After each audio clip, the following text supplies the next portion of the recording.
2 நாட்கள் கஸ்டடி முடிந்து தாவேகா மேற்கு மாவட்ட செயலாளர் மதியழகன் இன்று நீதிமன்றத்தில் ஆஜர்படுத்தி சிறப்பு புலனாய்வு குழுவினர் நீதிமன்ற விசாரணைக்கு பிறகு திருச்சி மத்திய சிறையில் அடைக்கப்பட்டுள்ளார்.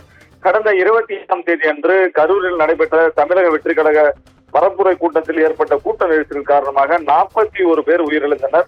இது தொடர்பாக தமிழக வெற்றி கழக கரூர் மாவட்ட செயலாளர் மதியழகன் மற்றும் மாநகர நிர்வாகி பவுன்ராஜ் ஆகியோர் கைது செய்யப்பட்டு நீதிமன்ற காவலில் வைக்கப்பட்டனர். இந்நிலையில் இந்த வழக்கு சிறப்பு புலனாய்வு குழு மாற்றப்பட்டதால் சிறப்பு புலனாய்வு குழுவினர் கடந்த 9ஆம் தேதி அன்று 5 நாட்கள் கஸ்டடி எடுத்து விசாரிக்க கரூர் குற்றவியல் நீதிமன்றத்தில் மதியழகனிடம் இந்த வழக்கு தொடர்பாக விசாரணை நடத்த வேண்டும் என 5 நாட்கள் போலீசார் கஸ்டடி கேட்டு மனு தாக்கல் செய்திருந்தனர்.